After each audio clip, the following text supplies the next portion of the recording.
expliquer pourquoi. Soyez gentil, laissez-moi terminer. Elle a une grande frustration. Pourquoi? Parce qu'elle a le désir, vraiment, d'apporter quelque chose à notre pays. Mais ce désir-là n'est pas concrétisé. Pourquoi il n'est pas concrétisé? D'abord, le fait de dire on fait venir les gens en première classe, c'est un peu banal de faire venir les jeunes en première classe. Et on leur donne 380 € par mois. Je suis désolé, vous faites venir des élites des États-Unis, partout dans le monde, pour qu'on leur dise venez participer, on vous donne 380 € par mois. 380 € par mois, en plus de ce qu'ils touchent dans le pays où ils sont déjà établis. Je veux dire, durant tout le cycle de 18 mois. Excusez-moi, mais ce n'est pas la part. Vous parliez, monsieur Rahim, de volonté affichée, de retour, de participation active. Je continue. Maintenant, pour faire venir ces élites-là, il faut avoir des programmes stratégiques de recherche sur 10 ans, sur 15 ans, comme tous les autres pays à travers le monde. Par exemple, je peux citer la Corée, je peux citer la Turquie, etc., qui sont les programmes de recherche, que ce soit dans la nanotechnologie, que ce soit dans la biotechnologie, que ce soit dans la chimie verte, que ce soit dans tous les autres domaines, définir un plan stratégique. Et à partir de là, nos chercheurs à travers le monde pourront effectivement s'agglutiner, venir voir comment... Après, l'aspect, je dirais, ce n'est qu'un aspect technique, et l'aspect technique, je dirais, l'aspect confort et technique, il est perfectible, bien entendu. Donc, il y a une envie, il y a une envie, il y a un désir, mais il n'y a pas de répondant à la mesure de leur envie. Vous avez rencontré dans le cadre du réseau Aïda, vous dites, des personnes aptes à revenir, une volonté affichée de retour, qui ont tenté un retour, par quoi? Quels sont les blocages que ces personnes ont rencontrés? En fait, à ce niveau-là, ce n'est pas tellement un retour, parce que c'est des gens qui vivent à l'échelle planétaire, ils sont dans la globalisation. Le plus important, comment ils peuvent participer par apporter leurs connaissances, leur savoir-faire, et aider notre pays à aller de l'avant. C'est ça le principe. Ce n'est pas forcément de revenir, non. Vous parlez surtout d'investissement? Non, je parle de recherche, je parle de recherche, je parle de participation. Vous savez que nous avons des milliers de chercheurs à l'extérieur et nous avons vraiment des gens de très très haut niveau, au contraire, et qui gardent un lien très très fort avec le pays. Ils ne demandent qu'à venir participer. Maintenant, de l'autre côté, ici, il faut mettre, je dirais, tout en accord, mettre comment on appelle ça, tout en adéquation, pour qu'on puisse prendre le meilleur de ce qui peut nous être donné. Pour vous, c'est une politique générale qu'il faudrait adopter. Il faut une politique stratégique globale à l'échelle du pays et qui puisse, où on sait, dans les 5 ans à venir, qu'est-ce que nous allons développer comme technologie au même titre. Ça existe. Vous êtes le seul à le savoir, probablement. Mais je suis désolé. Moi, je suis le témoin. Les programmes nationaux de recherche, c'est des programmes qui sont sur 10 ans. C'est un programme de l'Algérie dans tous les domaines prioritaires. Et M. Djeflat est là, il pourra vous le conformer. Vous avez le droit de réserve en tant que c'est pas grave. J'espère qu'on va avoir le temps, à condition que chacun de vous prenne un temps de parole, prenne son temps de parole. Pour M. Rahim, parce que dans la réalité, déjà, nous sommes, si vous voulez, déficitaires en qualité et en quantité à l'intérieur du pays. Et ceux qui sont partis, bon, il faut faire son deuil, comme dirait l'autre. Donc, la seule chose qu'on peut faire, c'est comment les mobiliser à distance, comment parce qu'ils sont volontaires. Hein. Donc, avec l'Internet, les moyens, ils peuvent travailler comme des gens peuvent travailler à partir de leur maison pour leur entreprise. Ils peuvent travailler de l'étranger pour nos programmes de recherche. Oui. Mais là, le problème qui se pose, avons-nous une vision, avons-nous une stratégie et comment nous organiser pour cela? Déjà, moi, je pense que la priorité, c'est déjà de garder ce que nous formons, garder le maximum et les mettre au travail. Or, quelles sont les conditions aujourd'hui? Est-ce qu'elles sont réunies? On nous dit qu'il y a des textes, qu'il y a des avantages et tout. Mais où est la relation avec l'économie? Vous prenez les importations, on importe des services à tous les niveaux. Donc, tout ce qu'on peut faire ici, dans l'engineering. Aujourd'hui, je crois que la facture des services dépasse les 10 milliards de dollars en importation. C'est très grave. On importe des entreprises pour réaliser des routes, pour réaliser des ceci, des cela. Or, ça, c'est avant tout les entreprises d'engineering. Est-ce qu'on a aujourd'hui des gens qui sortent de notre système de formation, de notre système de recherche-développement et qui vont vers l'entreprise? Est-ce qu'il y a cette liaison? Elle n'existe pas. Donc, première des choses, s'il vous plaît, oui. Avec le Nous master... parlerons je viens à ça. Attention, c'est assez important. Notamment privée. Non, s'il vous plaît, c'est très important. Aujourd'hui, nous allons avoir 1,5 million d'étudiants. Il y a plus de 70 universités réparties à travers le monde. Il y a une trentaine ou moins d'écoles d'ingénieurs. Quelle est leur liaison avec le système économique? On ne l'a pas aujourd'hui. On va avoir 200 à 400 000 étudiants en master qui vont avoir des mémoires de fin de stage. Donc vous allez avoir tous les ans 200 000 à 300 000 étudiants qui vont plancher sur des mémoires. Est-ce que ces mémoires, il y a une liaison entre l'économie, les entreprises de commerce, de négoce, les entreprises de travaux, de réalisation, de transport, et avec l'industrie, avec ces universités? Il n'y a pas ces ponts. Donc si on veut déjà garder la matière grise et en tirer profit, dès maintenant, il faut qu'on mette cette organisation. Avant d'aller voir tous nos chercheurs qui sont à l'étranger, qui sont partis parce qu'ils tous... Nous reviendrons, Monsieur Amrani, nous reviendrons à cela dans notre second reportage. Une autre question que nous n'avons pas prise en considération. Il faut voir la réalité. On n'a jamais pensé à investir dans les conditions de vie, rendre la vie agréable pour ces gens qui sortent du système de la formation supérieure. Il n'est pas agréable. Regardez, je vous donne un exemple, c'est simple. Il y a un seul terrain de golf dans toute l'Algérie. Oh, vous nous parlez de golf, monsieur Amrani. Mais je vous assure, on parle de football aujourd'hui. Monsieur Amrani, permettez-moi juste pour avancer dans le débat. Mais il faut avancer dans le débat. Dans cette émission, excusez-moi, on ne voulait pas dans cette émission revenir sur les motivations de départ de tout un chacun. Si vous esquivez les conditions de vie, parce que quand on sort de son laboratoire, quand on a des enfants, est-ce qu'on... Regardez, à Alger, depuis 1962, il n'y a que 3 clubs de tennis. L'Alger a été multiplié par 10. C'est les conditions de vie. Nous, dans l'économie, dans l'entreprise, lorsqu'on essaie de ramener des cadres, des experts, la première des conditions qu'ils disent, est-ce que je peux aller faire mon Donc le départ est dû à la malvie, à votre avis? Il y a la malvie et les investissements pour organiser une meilleure vie sont simples, mais il faut les faire. Oui, monsieur Amrani, si on oublie ça, on passe à côté de la plaque. Parce que notre chercheur à Lyon, quand il sort de son laboratoire de recherche, il a tout un panel de lieux où il va s'épanouir. Je vous propose, excusez-moi, nous allons passer, je vous propose d'écouter le professeur Senhadji, qui n'est plus à présenter. Il avait été chargé il y a quelques années de cela, d'essayer de faire un travail afin de rassembler l'élite algérienne à travers le monde. Je vous propose de l'écouter. Il est au micro de Saïda Mayouf. J'ai été chargé de réunir les compétences algériennes installées à l'étranger. Et en particulier, j'avais opté pour un choix qui était ma vision personnelle et qui avait été validée. C'est celle de se baser sur l'élite. L'élite, pourquoi? Parce qu'on n'a pas besoin d'avoir des centaines de personnes et puis c'est tout de suite, il fallait trier, il fallait trouver une qualité de ces personnes qui pouvaient apporter une contribution par rapport à notre pays, à l'Algérie. J'ai été chargé de prendre contact avec en particulier les scientifiques algériens installés de par le monde. Et c'était des personnalités qui étaient escalitées, qui étaient qualifiées dans des domaines de pointe.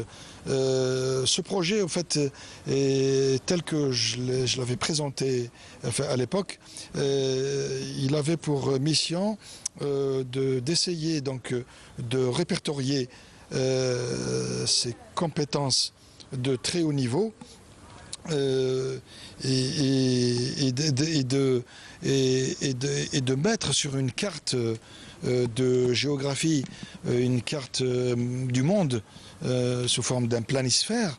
Ainsi, quand par exemple l'Algérie a besoin d'un avis, d'expertise, et donc de savoir sur cette carte où la personne cible se situe, la joindre tout en respectant donc le poste, etc. Laisser évoluer cette personne dans son milieu dans lequel elle est en train d'évoluer. Mais hélas, l'exécution, l'aboutissement de ce projet ne s'est pas réalisé parce qu'il y a tellement de problèmes bureaucratiques. Voilà, pour sa part, donc, le professeur Senhadji s'est heurté à plusieurs problèmes, dont un problème bureaucratique.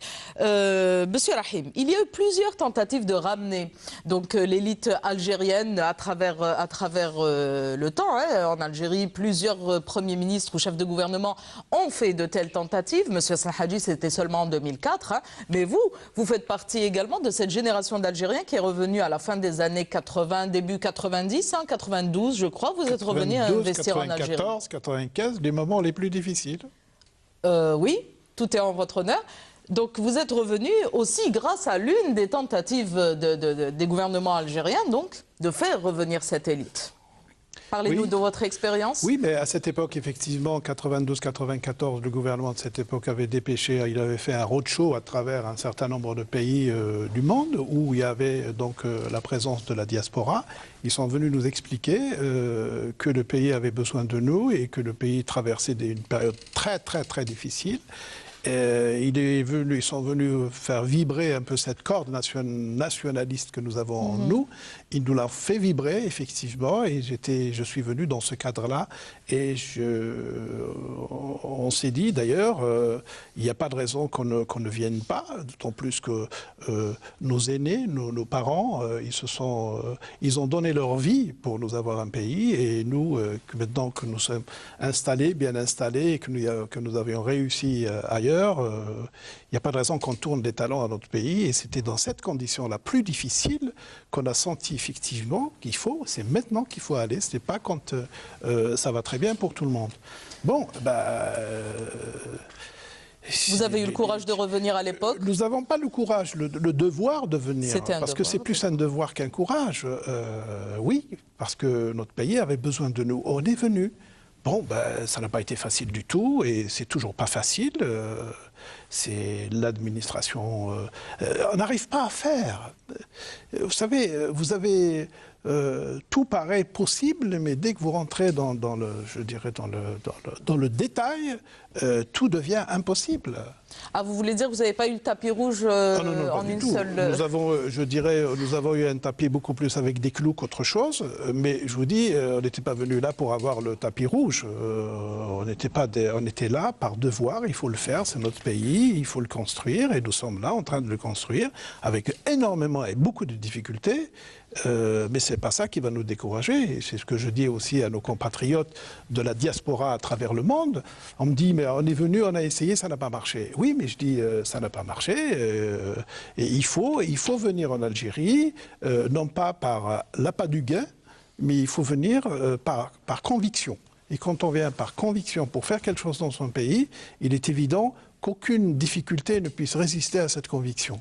Et c'est ce qu'il faut faire. Aujourd'hui, quand on dit il faut faire, on n'est pas dans la critique négative. Au contraire, on veut que les choses se fassent. Mais ce qui est, je dirais à la limite, ce qui est dangereux, c'est de dire que tout est bon, que tout est facile, or que les gens, quand ils viennent, ils frappent à la porte, ils sont un peu surpris. À force de leur dire que venez, vous êtes les bienvenus, tout est facile. Vous ne regrettez pas vos choix aujourd'hui? À titre de devoir national, non. Oui, à titre personnel. À titre personnel, peut-être. Parfois. Merci. Monsieur Aouag?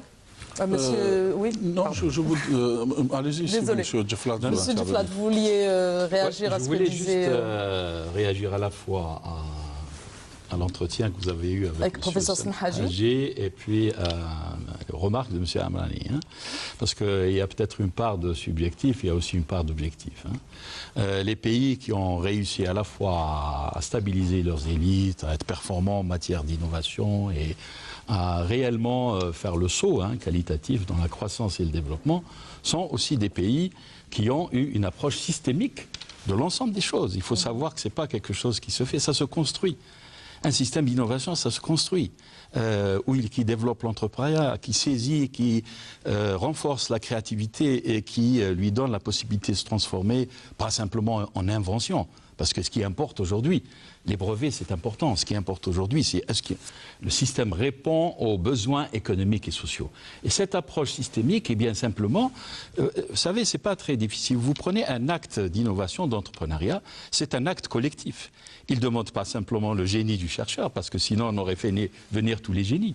Mais il demande l'environnement, c'est-à-dire le chercheur, c'est-à-dire le cadre juridique, c'est-à-dire l'industrie qui peut aussi lui donner la possibilité de tester ses produits et de vendre, c'est-à-dire aussi la protection de l'innovation, c'est-à-dire le système évidemment de motivation et d'incitation qui met en place.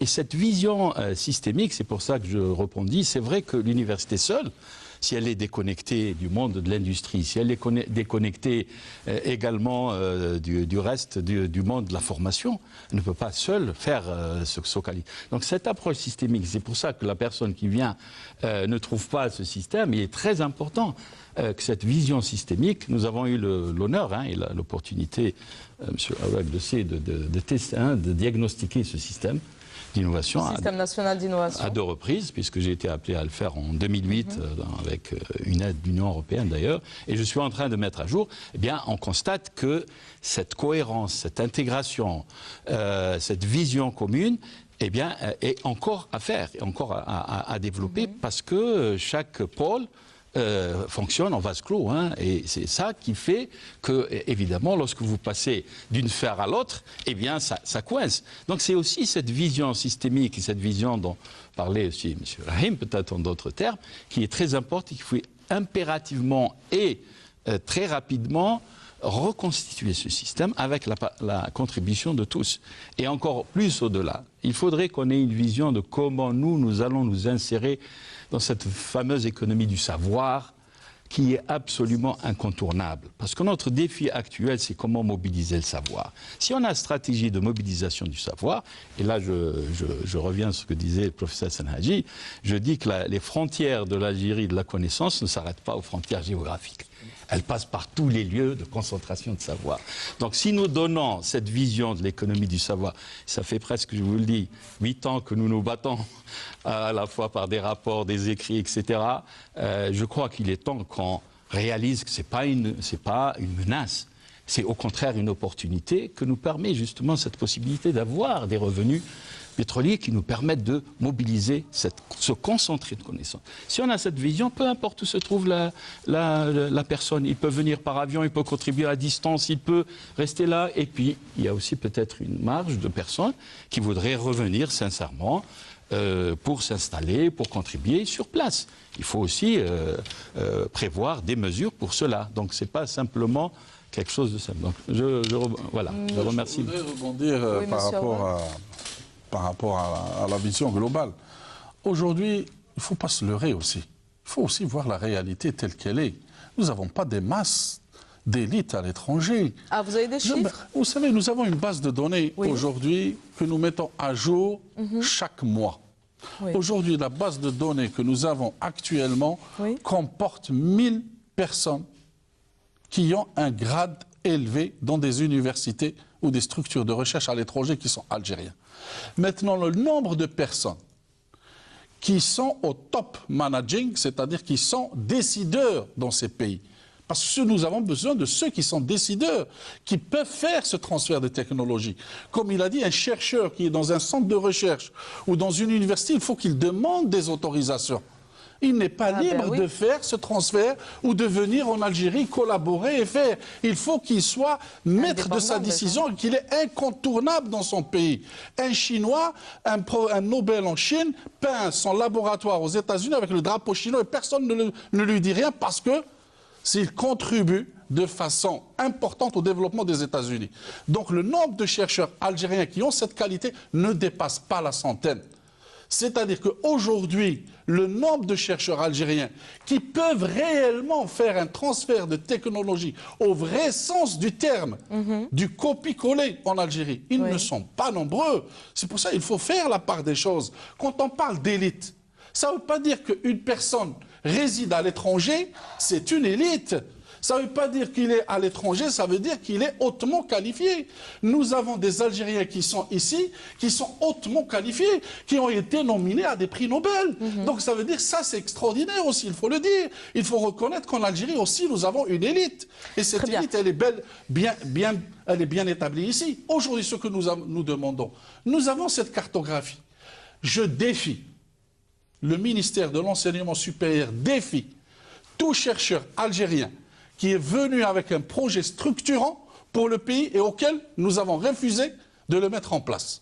Je défie et je dis à quiconque, aujourd'hui, si le ministère de l'Enseignement supérieur a refusé un projet structurant pour le pays et qui a été mis en place par un Algérien qui se trouve à l'étranger, je le défie. Aujourd'hui, nous avons 15 projets structurants qui sont pilotés par des élites algériennes à l'étranger. Et c'est des projets de haute technologie. J'en cite, parmi eux, le projet du laser algérien, qui a été fabriqué, qui est prototypé, qui est aujourd'hui une valeur sûre. Je dis le lobbying des Algériens dans la NASA, où l'Algérie aujourd'hui participe au programme spatial international, où le drapeau algérien aujourd'hui est accroché à la station spatiale internationale. C'est des Algériens qui se trouvent ici et un lobbying d'Algériens qui se trouvent aux États-Unis. J'en cite, il y en a des dizaines en nanotechnologie, en biotechnologie, dans tous les domaines.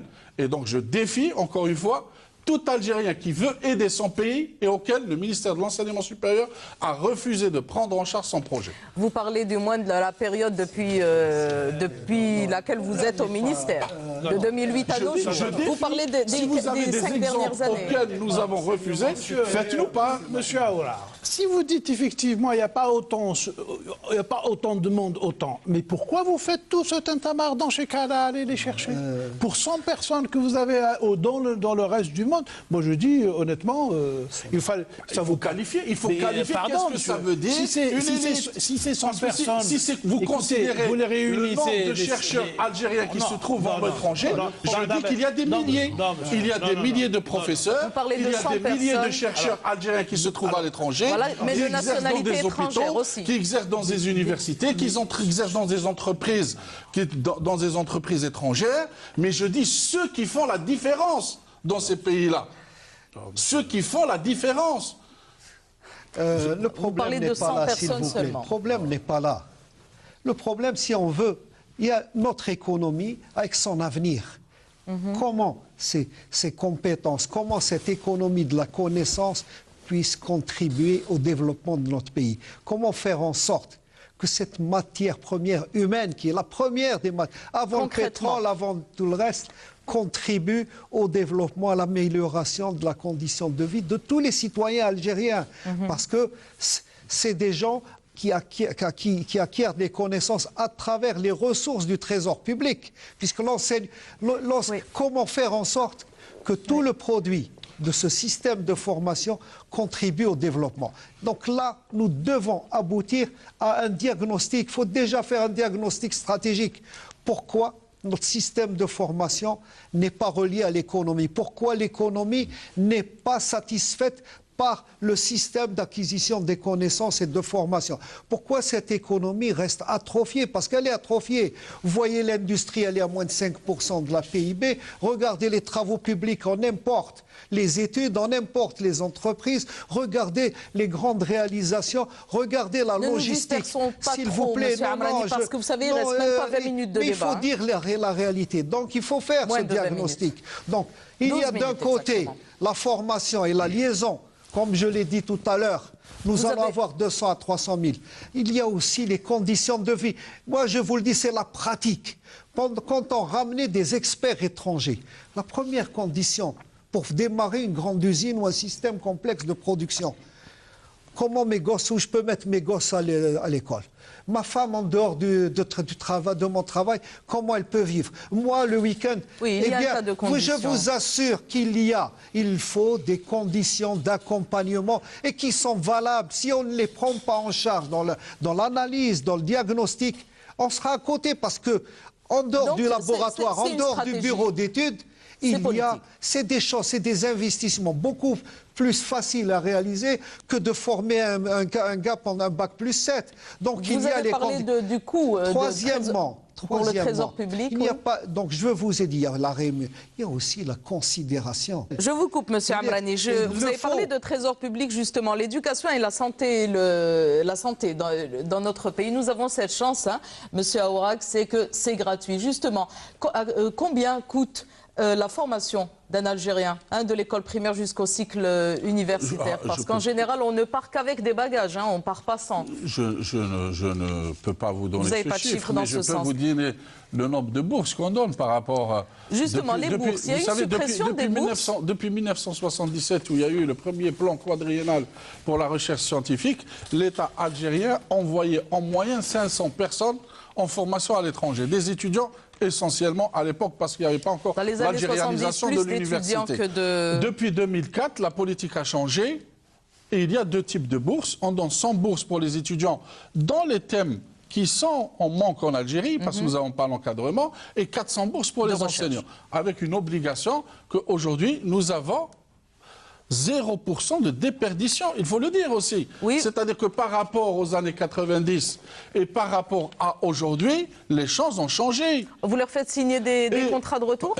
Le contrat de retour est signé depuis 1977 dans le contrat. Justement, depuis 1977, le contrat qui lie l'étudiant à l'État algérien, il y a un contrat de retour. Mais personne n'a respecté ce contrat de retour. 50% Maintenant de aussi, il faut le dire que nous avons aussi un retour appréciable d'Algériens qui se trouvent à l'étranger.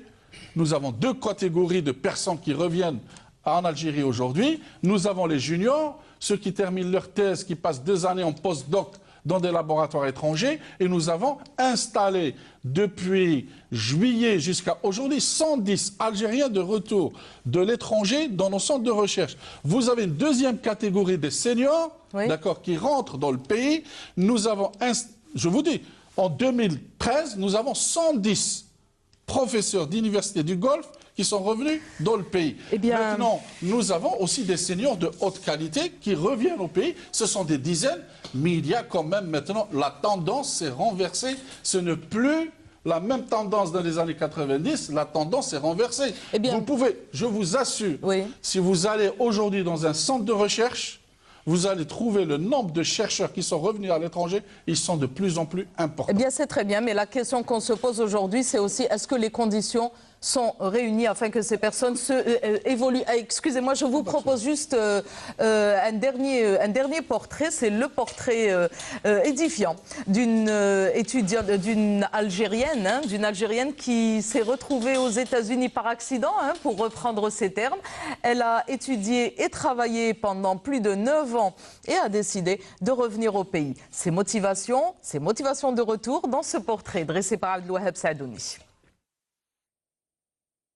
Si beaucoup de chercheurs partent à l'étranger, certains reviennent. Fadma Izri en fait partie. Elle est de retour dans son pays avec une grande expérience dans les relations internationales et les sciences politiques. Je suis restée 9 ans aux États-Unis.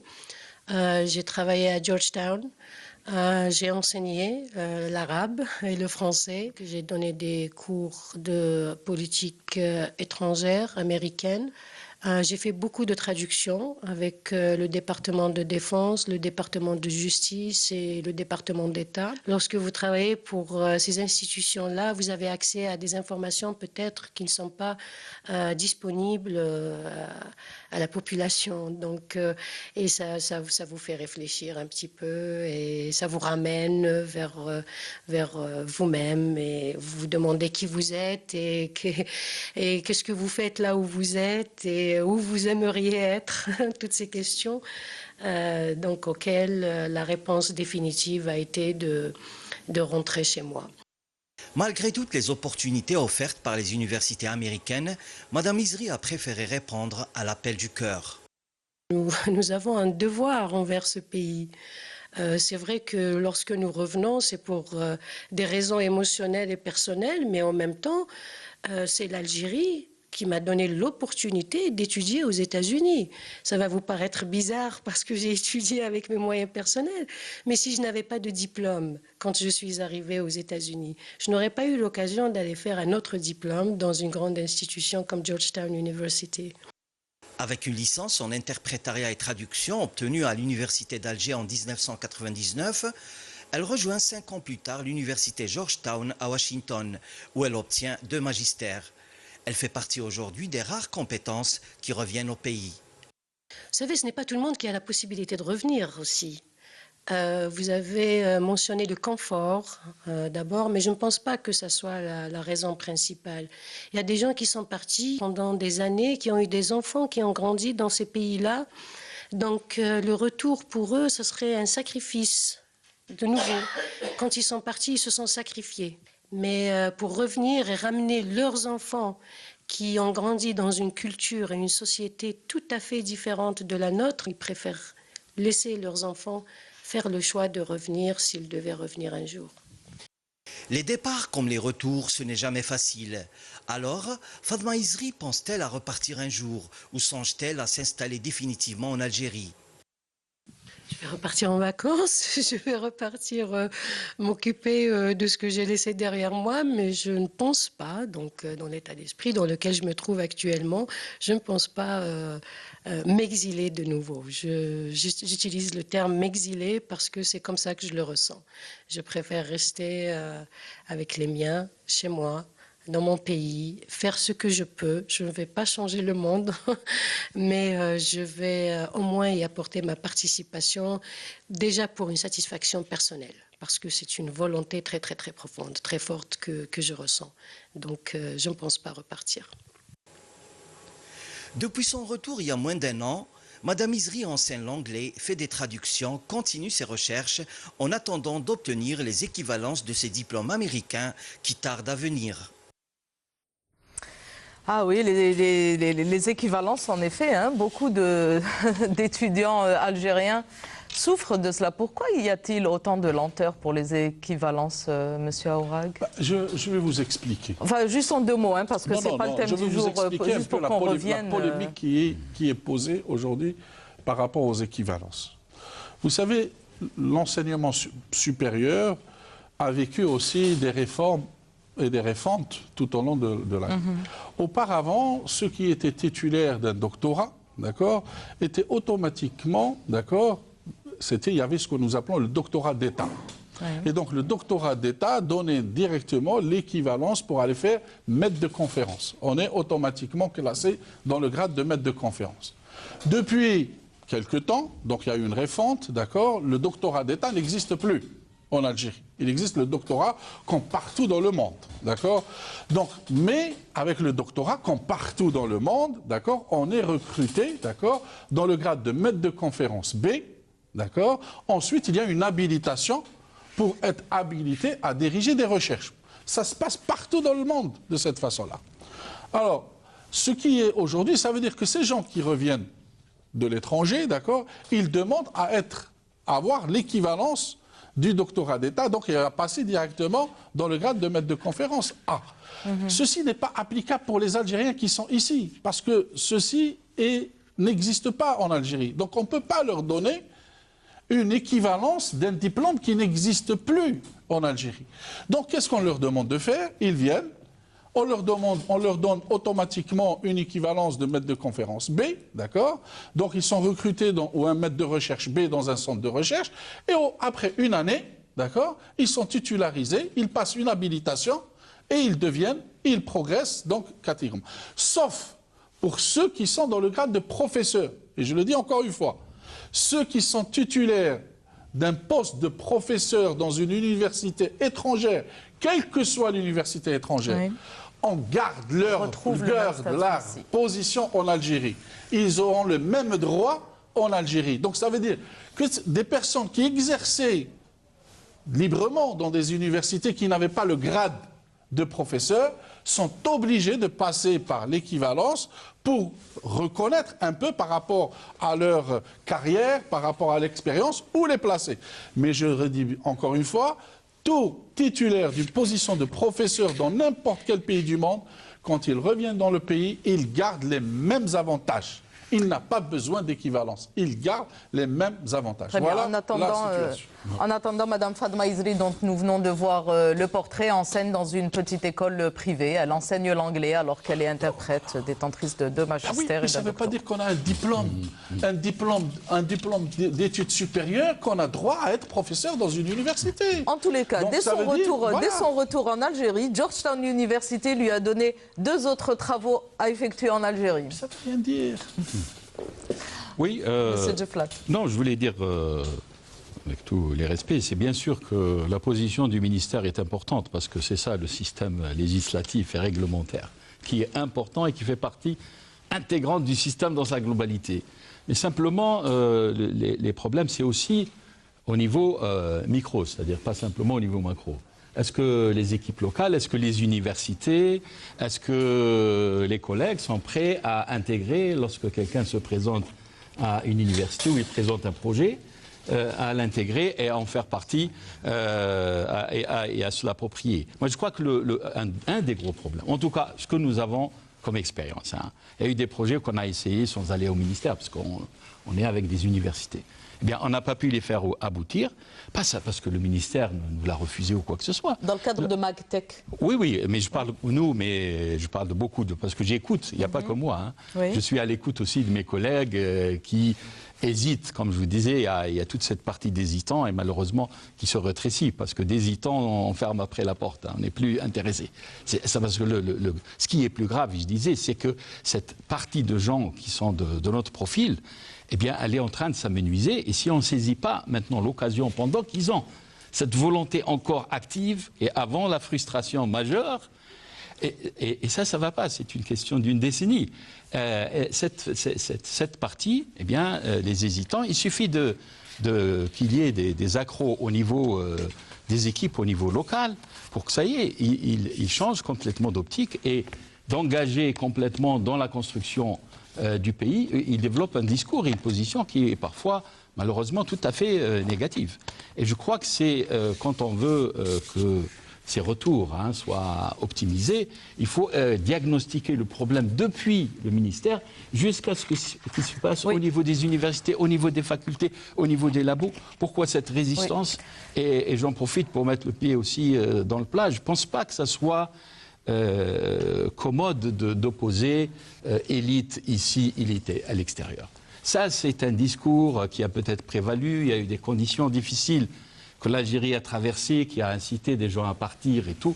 Bon, chacun a ses raisons. Mais à mon sens, maintenant, c'est un tout. C'est-à-dire que les projets, c'est le partenariat entre l'élite à l'extérieur, mais aussi l'élite locale. Je peux l'attester. On a fait des choses qui ont marché. Je veux dire que ça a donné des résultats. Pourquoi? Bien parce que nous avons des partenaires locaux qui étaient motivés, où il y a un lien de confiance, un lien de confiance et d'amitié qui s'est développé. Et je dirais que sans leur apport sur le terrain, eh bien, on n'aura pas été possible. Et je parle de quelqu'un qui a la moitié de sa carrière en Algérie, c'est-à-dire qu'il connaît bien le terrain. Parce que j'ai quand même... Ah oui, ça fait pas très longtemps que vous avez quitté l'Algérie. Vous étiez doyen de la faculté d'Oran. Tout à fait, mais ça fait quand même 20 ans, ça va très vite. Monsieur Djeflat, permettez-moi, nous allons faire un dernier tour de table, messieurs, car effectivement, 1 heure, c'est bien court pour parler d'un sujet aussi important. Et donc, ce sera en même temps votre mot de la fin et en même temps des propositions concrètes pour la mobilisation des compétences qui sont donc à l'étranger, dans le développement du pays, mais également, et là ça sera plus peut-être le rôle du ministère, comment retenir la matière grise qui est encore en Algérie, qui n'est pas encore partie. Monsieur Rahim. Je crois que, première question, en fait, il y a le propos, le langage et réellement le désir. Les actes. Et j'ai l'impression qu'il y a un décalage entre ce qu'on dit et ce qu'on veut réellement. Maintenant, s'il y a réellement un désir de faire participer cette élite à notre développement, le fait parfois de dire les gens de là-bas et les gens d'ici, c'est un mauvais procès. Parce que parmi ces élites, 80% de cette élite-là, c'est des gens qui ont été formés ici et qui sont partis pour différentes raisons. Ce n'est pas là le sujet aujourd'hui. Je pense qu'il y a un désir profond, en tous les cas, il ne paraît pas palpable de vouloir effectivement faire participer ce savoir que nous avons, ce patrimoine qui est extrêmement important. Parce qu'il n'y a que de patrimoine que le savoir. Et si on se résout à cette idée, effectivement, de considérer que le savoir étant vraiment l'outil de demain qui nous permet de faire développer notre pays, je crois que là, ça ira nettement mieux. Mais tant qu'on reste, je dirais, sur des positions qui ne font pas sentir réellement le désir de faire participer cette partie, ce savoir à notre économie et à notre développement du pays, ben, ça sera toujours comme ça. On arrivera toujours à des langages, je dirais, un peu stériles et qui ne font pas avancer les choses. Monsieur Aourak, je pense que je reviens propositions concrètes. Propositions concrètes, ils existent. Les mécanismes sont là. Moi, je dis, et je le répète, et je lance un appel à tous chercheurs algériens qu'il y a un projet structurant pour le pays, qu'ils le présentent au ministère de l'Enseignement supérieur. Et nous défions si nous ne le prenons pas en charge. C'est pour cette raison que je dis aujourd'hui, elle a dit, la dame, tous ces Algériens, 98% ont été formés grâce au trésor public algérien. Oui. C'est eux qui leur ont donné des bourses pour se former à l'étranger. Ils ont quelque part quelque chose à rendre à ce pays. Ils ont une dette envers ce pays. Si aujourd'hui, c'est la moindre des choses, c'est grâce à ce pays qui les a éduqués, qui les a formés, qui leur a donné les moyens de partir à l'étranger et de se former pendant des années sur les deniers publics. Je pense que c'est de leurs devoirs de rendre le minimum, je dis le minimum, envers ce pays. Et il en existe. C'est une question de conscience. Il en existe, aussi, hein. Et la preuve est là. Et je vous dis, il en existe des élites en Algérie qui travaillent avec le ministère de l'Enseignement supérieur sur des projets hautement stratégiques pour le pays. Et je dis hautement stratégiques pour le pays. Et ça, et nous faisons une fierté. Parce que ces personnes, ils ont pris le risque de faire ceci. Et ça, c'est très important de prendre le risque par rapport à quelque chose qui va revenir en plus pour leur pays. Je vous remercie, M. Amrani. Je pense qu'il faut avant tout revenir à la réalité. Comme je l'ai dit, il y a un problème de développement économique. Quel est le marché de cette matière grise en Algérie? Il faut qu'on le sache, qu'on l'organise. Deuxièmement, il y a un problème de mise à niveau. On a développé des universités dans notre pays. On n'a jamais pensé à mettre à niveau les managers de ces universités, le personnel administratif auquel l'enseignant-chercheur est tous les matins confronté. Donc il faut mettre à niveau cela. Troisièmement, il faut organiser l'espace intermédiaire entre l'entreprise, le marché et la formation, c'est-à-dire l'université, les centres de recherche. Si cet espace intermédiaire qui permettrait, lui, d'établir les liaisons, qui permettraient à ces diplômés ou à ces chercheurs en master ou les doctorants de travailler directement pour l'économie. Si ces centres techniques de l'agriculture, de l'industrie, de la santé, des transports, de la logistique, des travaux publics, si ces centres techniques ne sont pas associés avec le système de formation et de recherche et avec le système économique, eh bien on continuera à parler de disparités, de pertes. On a une diaspora qui est évaluée à 7 millions, dont on ne pourra pas, si vous voulez, mobiliser la quintessence et on continuera à perdre ce que nous formerons. Merci. M. Amrani. Monsieur Djouflat, le mot de la fin vous revient. Oui, eh bien, écoutez, je crois que, comme on l'avait dit, c'est d'abord cette élite, il faut créer la demande et le besoin. Souvent, les gens, quand on leur dit, mais le reproche, c'est pas qu'ils ont un déficit de nationalisme ou d'envie Je pense qu'il y a beaucoup de gens qui ont une charge émotionnelle extraordinaire. Mais est-ce qu'on a besoin de moi? Je ne sens pas qu'on a besoin de moi. Donc c'est les encourager. Il faut encourager, il faut créer ce besoin, il faut le faire savoir. Il y a des gens qui, par exemple, malgré tous les efforts qui ont été faits, ont un déficit d'information, système d'information. Moi, j'ai des gens qui ont aussi des idées immédiatement réalisables en produits, etc., innovantes qu'ils ont développées là-bas. Mais il y a un minimum d'information. Est-ce que nous avons le système d'information et est-ce qu'il est toujours mis à jour? Est-ce qu'il est suffisamment sophistiqué et il touche toute cette élite là où elle soit pour qu'on puisse amener cette élite? Donc le besoin pour cette élite doit être réhabilité, il doit être suscité, il doit être aussi connu et c'est à ce moment-là que je crois que les gens s'en tireront et qu'ils peuvent venir, ils peuvent être efficaces. Merci M. Djeflat, merci à M. Aouag, représentant du ministère, M. Amrani, économiste, et M. Rahim, président de Aïda. Merci à vous, messieurs, d'avoir participé à ce débat. Et nous l'avions dit en début d'émission, 1 heure, c'est bien court pour parler d'un sujet aussi important. J'espère que nous aurons la chance d'en reparler dans